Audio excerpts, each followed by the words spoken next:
The immense difference between lawful and legal. Version 2, the 24th of July, 2024. This should actually be titled The Immense Difference Between Law and Legislation, because that's the real difference. It may be a surprise to learn that there is, actually, a difference. It may be even more of a surprise to learn that the difference isn't small and insignificant, but is, in point of fact, as large as any difference could be. In common parlance, the words law and legal tend to be used interchangeably. This just shows a lack of fundamental understanding. The word law is pronounced exactly the same way as the word law. The reason is not because of a coincidence, but is, in fact, because they are one and the same thing.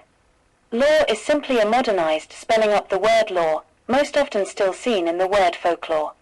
This is because law and folklore refer to what is observed about the world in which we live.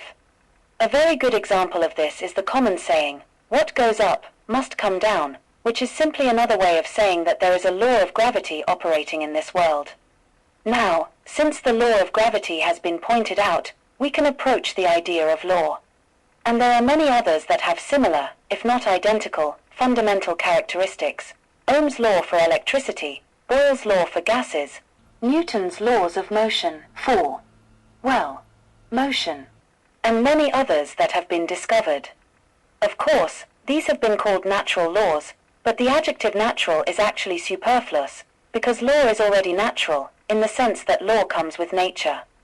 Another thing that comes with nature is common sense in most human beings. The ability to tell right from wrong, which is based on whether or not you would mind if it happened to you.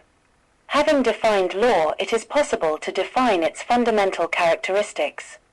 1. Mankind does not make it. It comes with the universe. 2. Cannot, therefore, ever be repealed. 3. No court process required to administer it. 4. No penalty for breaking it, because it cannot be broken. Legislation, on the other hand, is completely different. Legislation is simply the rules created by governments in order to administer a state. Legislation is created by whatever Parliament of Congress is in place. The members are often referred to as lawmakers, but as we shall see, that term, being used to describe them, is absurd. Having defined legal, it is possible to define its fundamental characteristics. A. Made by mankind. Does not come with the universe. B. Can, therefore, be repealed. C. An administrating court process is always required. D. Always a penalty for breaking it, if someone decides not to obey it. By comparing the fundamental characteristics of law and legislation, it can be seen that, in every characteristic, they are exact opposites. That is not exactly a small difference. It's actually the largest difference possible, which is why it is absurd to interchange the usage of the two words, as most people will do. One might as well use the same words for fire and water. "Oh, my house is on fire, I will throw some fire on it, to put it out." When one uses the words interchangeably, or refers to members of Parliament Congress as lawmakers, one is saying something as absurd as that last sentence above. Because one is suggesting that a Parliament or a Congress could create the law of gravity. But that's not the worst problem. The worst problem is that, by treating lawful and legal interchangeably, and thus unlawful and illegal interchangeably, legislation becomes imbued with the immutable characteristic of law. Thus, to disobey an act of Parliament is seen as being breathtakingly tantamount to that of breaking the law of gravity. Whereas it is, in fact, every individual's duty to disobey any and all unlawful acts of Parliament or Congress. Unless an individual is free to do that, the road to tyranny stretches before us all. The English common law. Even though it comes from mankind, we could also include common sense in the concept of law and law folklore because it is, fundamentally, the closest thing to a law of nature possessed by a jury of 12 ordinary people, sitting in a common law court. The English common law is the law of the land. It is the common sense of how to live in peace with all other land dwellers. It is reasonable to still refer to it as law because it is certainly not legislation, and comes with the common sense imbued into every human being. Unlike legislation, its origin is unwritten, and has never been passed as an act by any Parliament Congress. However, it is possible to sketch it out by fundamentally defining it as follows. 1. Do not deliberately cause harm to another and, as far as possible, ensure that one does not cause harm accidentally, although there are limits. For example, if one is driving past some parked cars, and a child runs out between them, chasing a ball, one cannot be expected to drive everywhere at 1 mile per hour, just to be able to stop in time. In a case such as that, the criminals would be the parents or guardians of the child. 2. Do not deliberately cause loss to another and, as far as possible, ensure that one does not cause loss accidentally, although there are limits. For example, if you find some money and have absolutely no way of discovering who may have lost it, then there is no reason why one should not keep it, especially if one has made reasonable attempts to trace the owner. 3. Do not deliberately breach another's peace and, as far as possible, ensure that one does not do so accidentally, although there are limits. 4. Always be honest in your promises, agreements, and arrangements. Say what you mean, and mean what you say. For example, if one is ever accused of murder, one will not have been accused, contrary to some legislation Act of Parliament Congress, because there is no legislation against murder. Murder is not illegal, it is unlawful, being the maximum violation of common law axiom, above. In the case of murder, an indictment would read murder, contrary to the common law. Societies and statutes. On the other hand, if one were to be accused of exceeding a speed limit, one would be charged contrary to some Road Traffic Act, or some other legislated statute. Statutes are defined as the legislated rules of a society. And a society is defined as a group of like-minded individuals who come together to deliberate, determine, and act towards common goals. An example of a society is a medical association, to which all medical professionals must be joined, thereby holding membership of, such as the British or American Medical Association. These societies will have specific rules to which all medical professionals must adhere. Doctor-patient confidentiality, for example. But it should be noted that these statutes do not apply to those who are not members. The statutes of the Medical Association do not apply to solicitors, barristers, postmen, or other ordinary citizens. The statutes of any society only apply to the members of that society, and only while their membership status is active.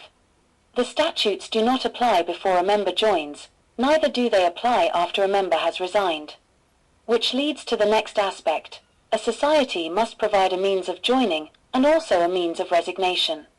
And, in order to enable someone to know whether or not they are like-minded, and thus whether or not they wish to join, the society must have published its common goals. Based on that publication, it is then possible to decide whether or not one wishes to join of one's own free will. What does this actually mean, in practice?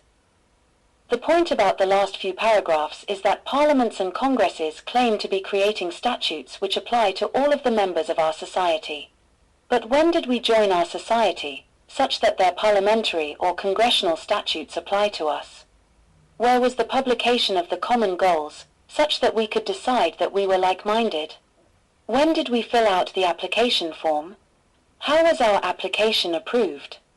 What happens if we decide that our society is going in completely the wrong direction, and we need to resign? What is the method for resigning from our society? Interesting questions. One could say that, by voting in an election, one is agreeing to join our society. But what if one does not vote? Precisely how has one joined our society if one chooses not to vote? The author here cannot provide any answers except for the method of resignation. One resigns when one dies. But, quite how one joins, such that the parliamentary or congressional statutes apply, remains an unanswered mystery. The author of this article would dearly love to know the answers to these questions.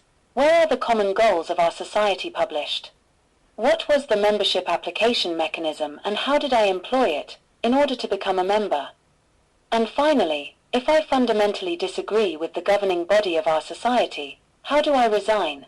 There is the example of the European Union. While the United Kingdom remained a member, it was subject to the legislated statutes of the European Union. Having triggered Article 50, and subsequently ceased its membership, The United Kingdom is no longer, in theory, subject to the statutes of the European Union. But then, the European Union's Lisbon Treaty came with an Article 50, as a method of resignation from Brussels. The United Kingdom provides no such equivalent so as to enable resignation from Westminster. Furthermore, the United States provides no means of resignation from Washington. This situation was exemplified in North Carolina in 1796. This was 20 years after the American Revolution of 1776, when the British colonies threw off subjugation to the English King George III and created the Republic of Republics, known as the United States of America. Thus North Carolina had changed overall rule from King George III to that of a republic, with its own Congress. This new Congress started to create statutes for the new society state of North Carolina. One of the residents, who had made his home there, did not agree, saying, "As far as I am concerned, you do not have the right to impose all of these new rules on me, because I still remain a subject of King George III of England." This created the case Cruden versus Neal, 1796, North Carolina Supreme Court, the judgment of which was, "Man is subject to the laws of nature and those to which he has sworn allegiance, by means of his own free will."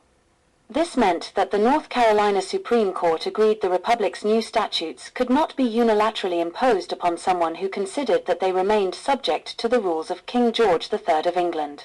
It has already been explained that the laws of nature includes the common law, and so, under that Supreme Court ruling, he would still remain subject to the common law. Summary. We are all always subject to the common law, in order to live in peace with all other land dwellers. The non-aggression principle is fully compatible with that law of the land. We are only obliged to conform to the legislation of any society to which we have sworn allegiance by means of our own free will.